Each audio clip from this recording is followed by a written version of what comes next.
rural Vermont, September 1957. While most girls her age were thinking about school dances and weekend plans, 16-year-old Margot Bellamy was digging into a hillside behind her family's struggling dairy farm, hauling buckets of earth out of a hole that grew deeper with each passing day. Her parents thought she was building a root cellar to help store vegetables through the winter, which was true as far as it went.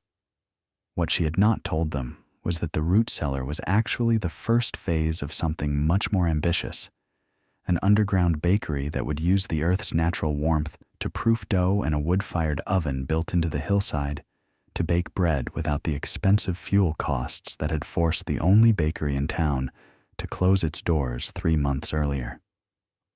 The town of Millbrook had been without fresh bread since June, when old Mr.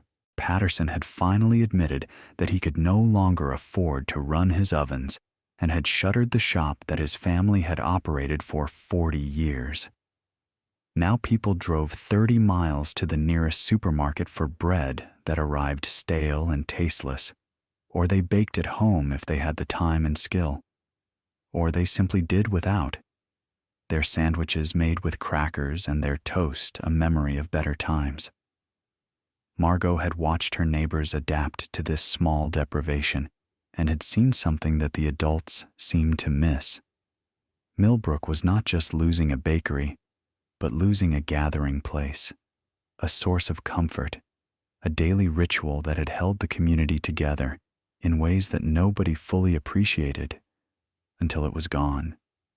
Margot had always been the practical one in her family, the daughter who fixed things rather than complaining about them, who found solutions while others were still discussing problems. Her father, Robert Bellamy, ran the dairy farm with the determined optimism of a man who refused to acknowledge how close to failure each year brought them. Her mother, Catherine, managed the household and helped with farm work while also caring for Margot's younger brothers, twins named Thomas and William, who were 12 years old and more interested in causing trouble than helping to prevent it. The family was not poor by Millbrook standards, but they were not comfortable either, living in the narrow margin between getting by and falling behind that defined most farming families in rural Vermont during the late 1950s. They had enough to eat, clothes that were mended but serviceable, a house that was drafty but sound. What they did not have was money for extras, for luxuries, for anything beyond the basic necessities of survival. Fresh bread from Mr. Patterson's bakery had been one of those extras that Catherine had allowed herself, a weekly treat that made Sunday mornings special, despite the tight budget. When the bakery closed, Catherine had tried baking her own bread, but the results were inconsistent, the time commitment overwhelming, and the cost of heating the oven during summer months almost as prohibitive as buying bread had been.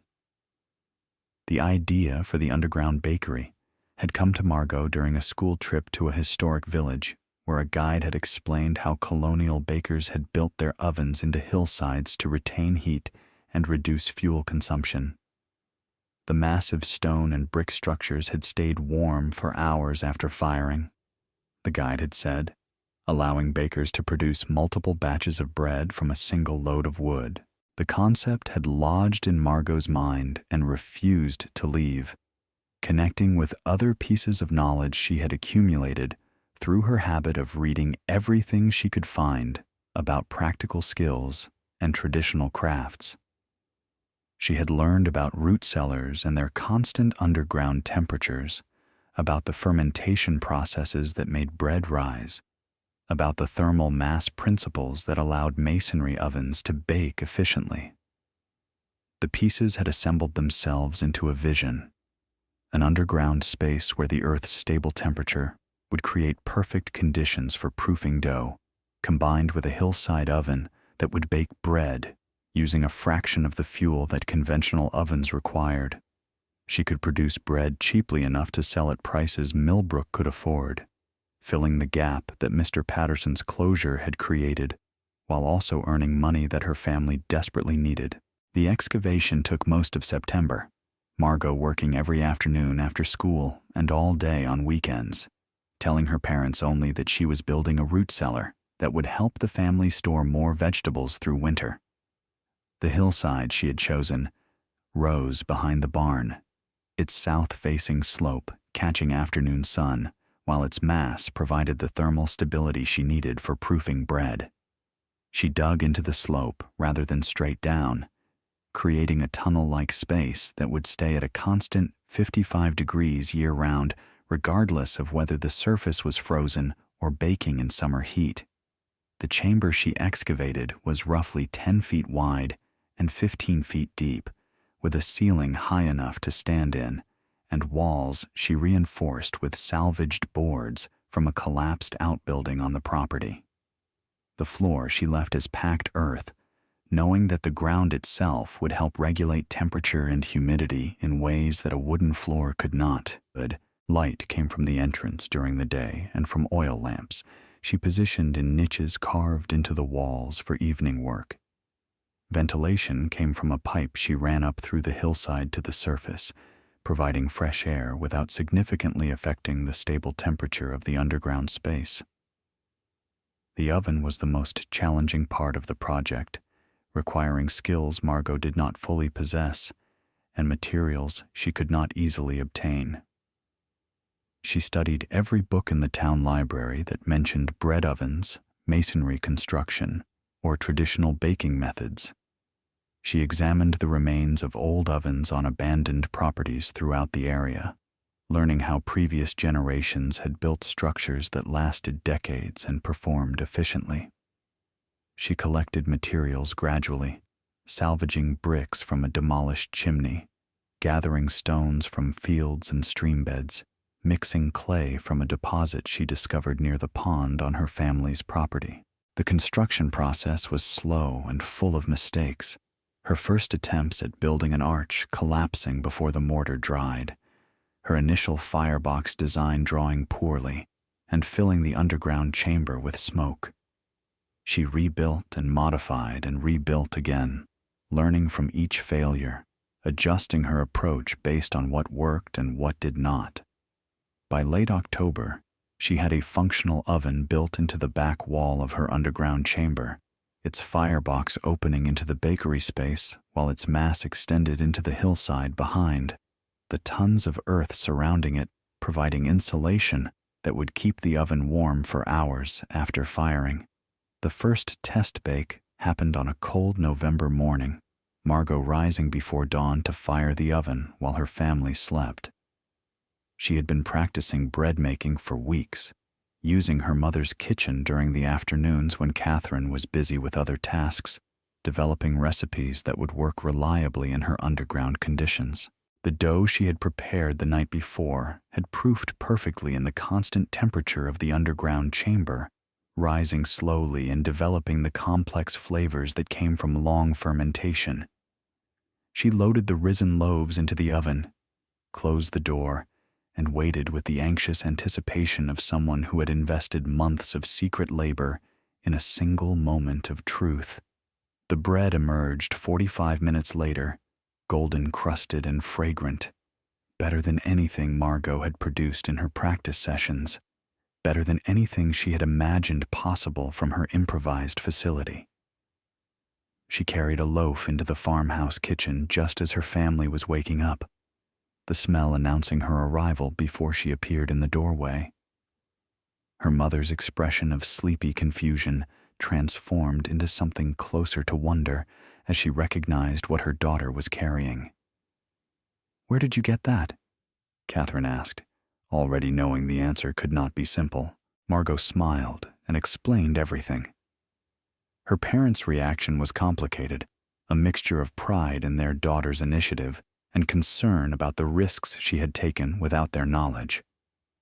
Robert Bellamy walked out to inspect the underground bakery, his farmer's eye evaluating the construction with the practical skepticism of a man who had seen many projects fail despite good intentions. What he found impressed him more than he wanted to admit.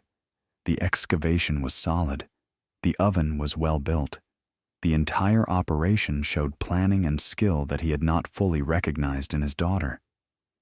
The temperature inside the underground chamber was remarkably stable, hovering right around 55 degrees despite the November cold outside. The proofing area she had created along one wall maintained even more consistent conditions, the thermal mass of the surrounding earth providing the steady warmth that yeast needed to work its magic on dough. The oven itself was a work of art in rough form, its dome constructed from carefully fitted stones and bricks, its firebox positioned to draw efficiently through a flue that exited through the hillside above. "You did all this yourself?" he asked, and Margot nodded, pointing out the features she was most proud of, explaining the principles that made each element work. She showed him how the thermal mass of the oven retained heat, how a single firing in the morning could provide enough residual warmth for 3 or 4 batches of bread throughout the day.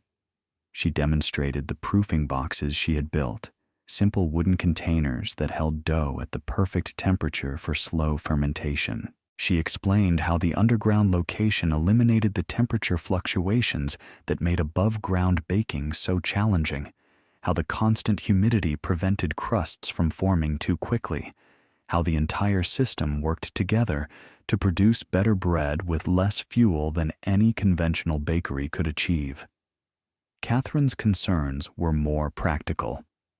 Where would Margot get flour and other ingredients?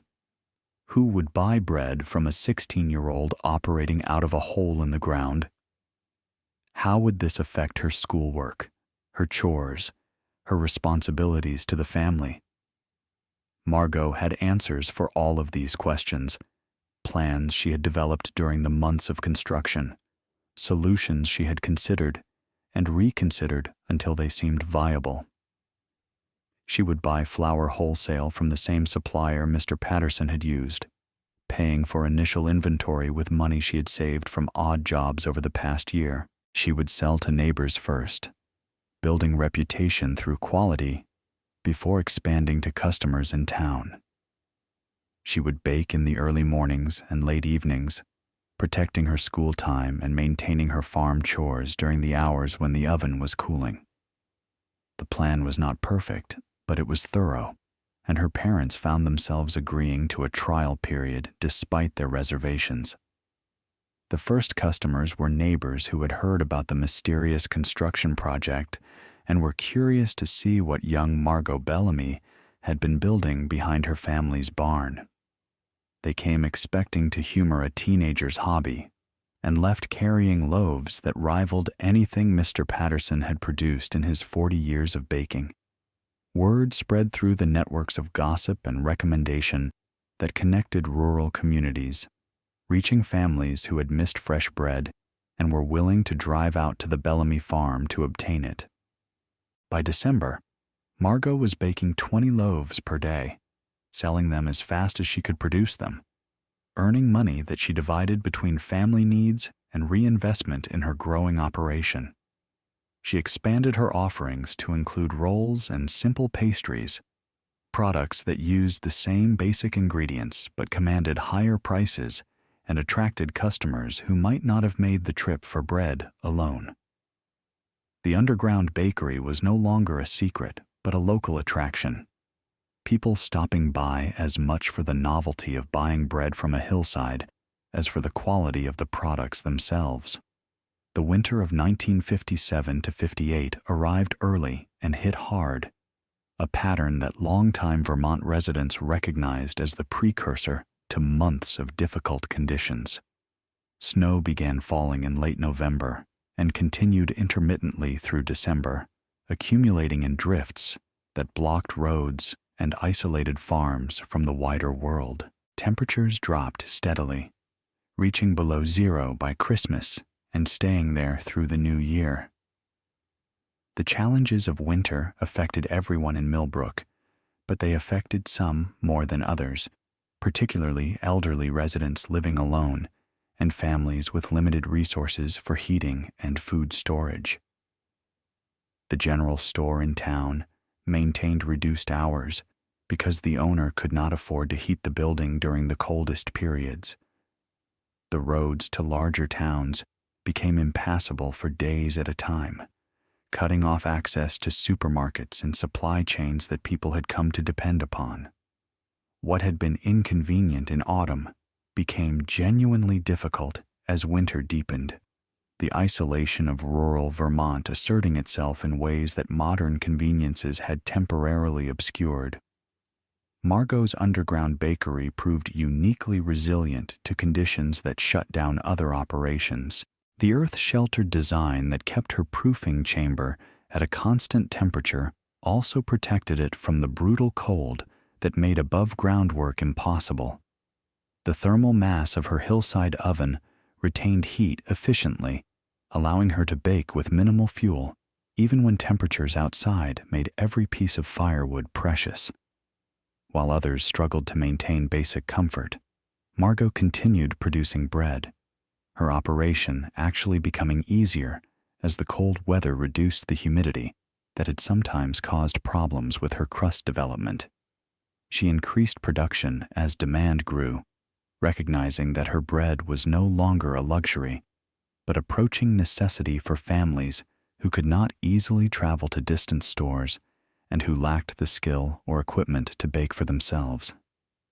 She reduced her prices for customers who were obviously struggling, accepting payment in eggs or vegetables, or simple promises to pay later when times improved. The commercial enterprise she had built became something more like a community service, her underground bakery filling a need that grew more critical with each passing week of harsh weather. The crisis came in January, when a massive storm dropped 3 feet of snow on Millbrook over 2 days and was followed immediately by a cold snap that pushed temperatures to 30 below zero. Power lines went down throughout the region, leaving homes without electricity for heat, light, or cooking. Roads became completely impassable, the county's limited snow removal equipment overwhelmed by the combination of accumulation and bitter cold. Families that had seemed adequately prepared for winter suddenly found themselves in genuine distress, their backup plans failing one after another as the situation exceeded anything they had anticipated. The elderly couple who lived alone a mile from town had no way to cook food and no heat except a fireplace that could not keep their house above 40 degrees.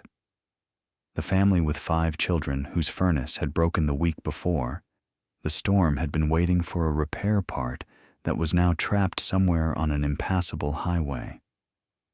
The widow, whose arthritis made it impossible to chop firewood, had been depending on her son to bring supplies, but her son could not reach her through the blocked roads.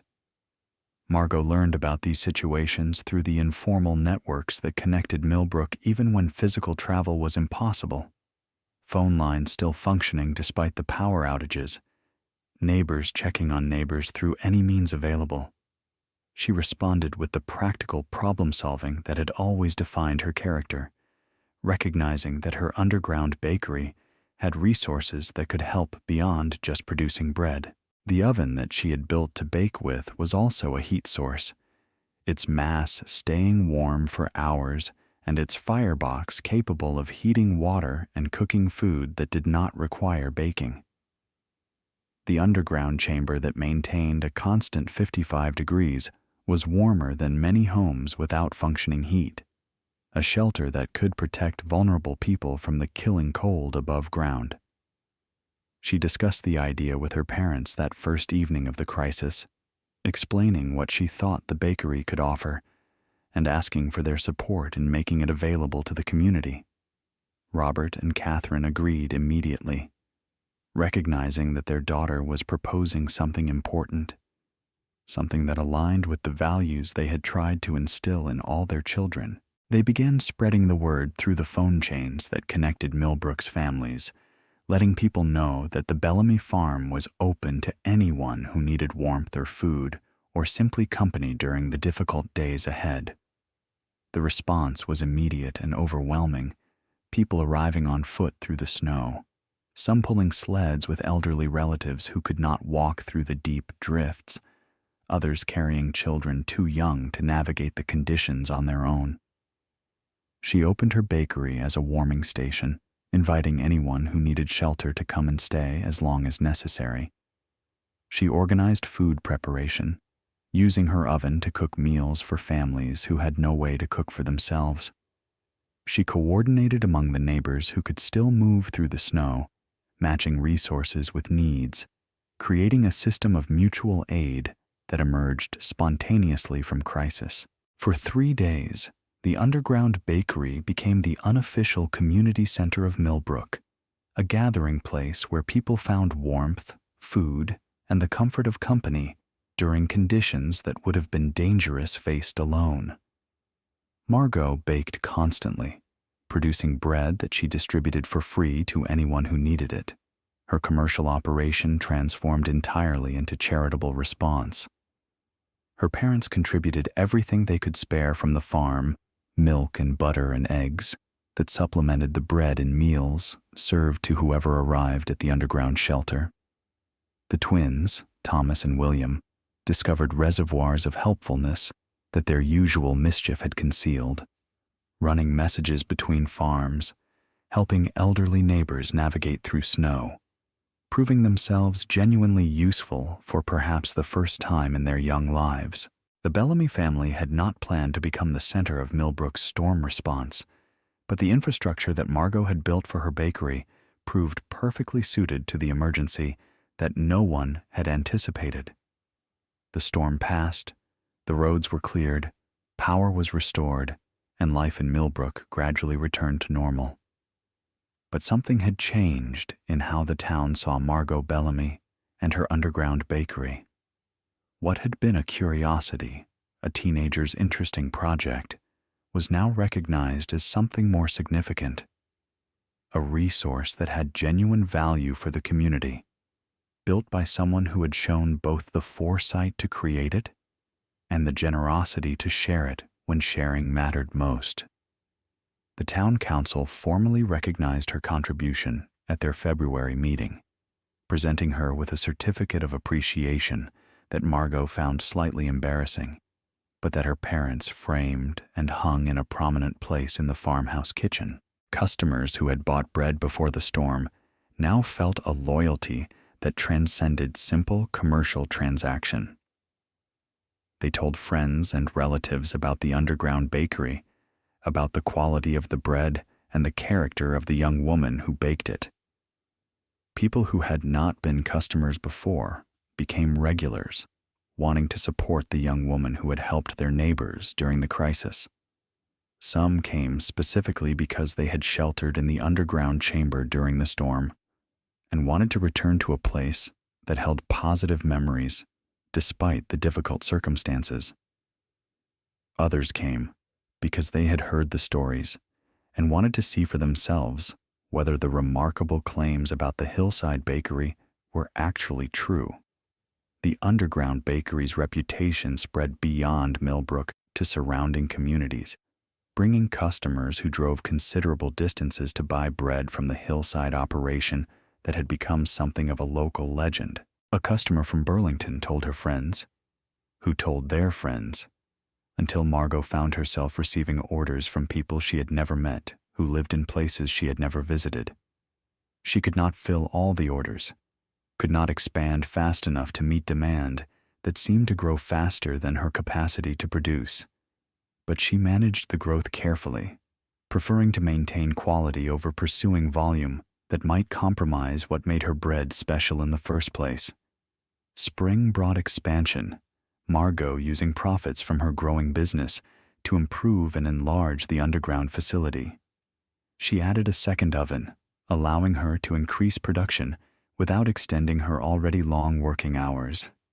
She improved the entrance and access path, making it easier for customers to visit regardless of weather conditions. She installed better lighting and ventilation, transforming the space from a functional but rough excavation into something that approached a professional baking facility. Her father helped with construction now, his initial skepticism long since replaced by pride in what his daughter had accomplished and recognition that her enterprise was contributing meaningfully to the family's financial stability. Her mother took over some of the customer service responsibilities, greeting visitors and handling sales while Margot focused on the baking itself.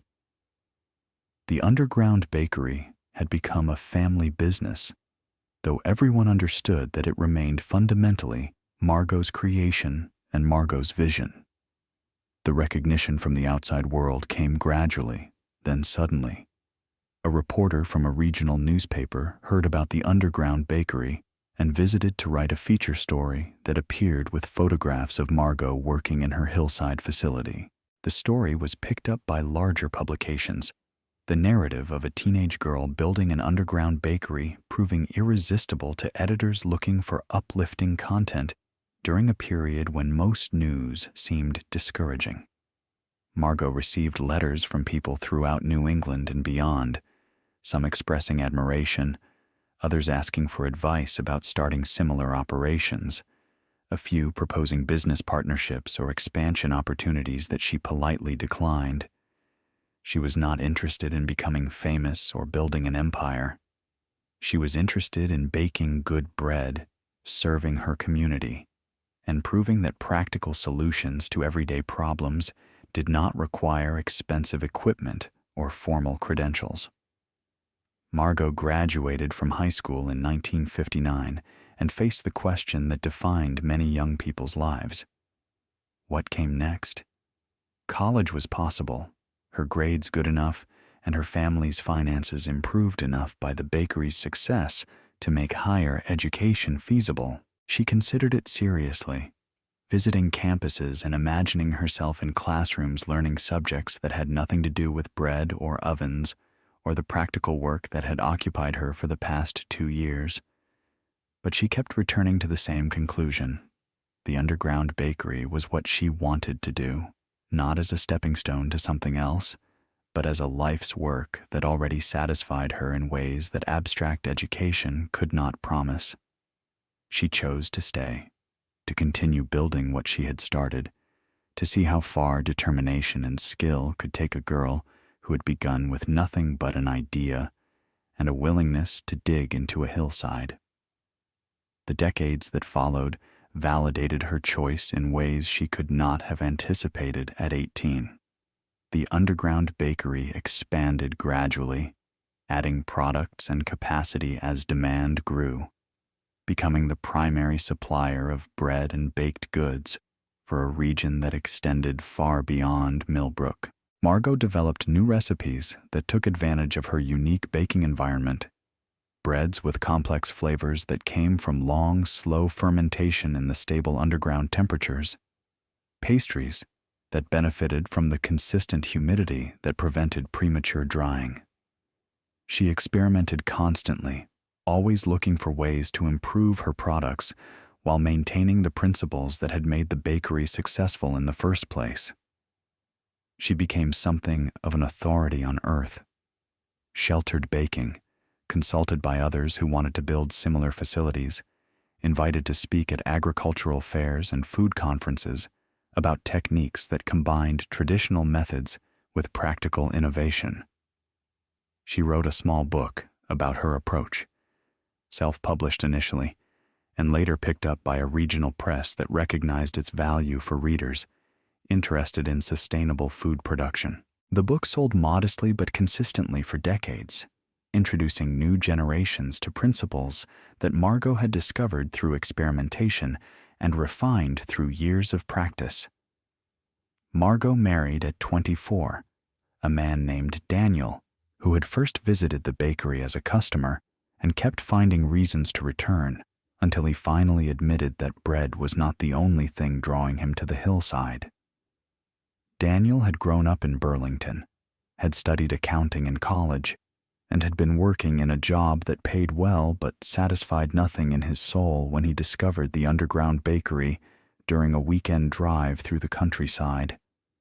Something about the place, about Margot, about the whole improbable enterprise spoke to desires he had not known he possessed. He began visiting regularly, then frequently, then so often that Margot finally asked him whether he was planning to buy enough bread to justify the trips or whether he had some other purpose in mind.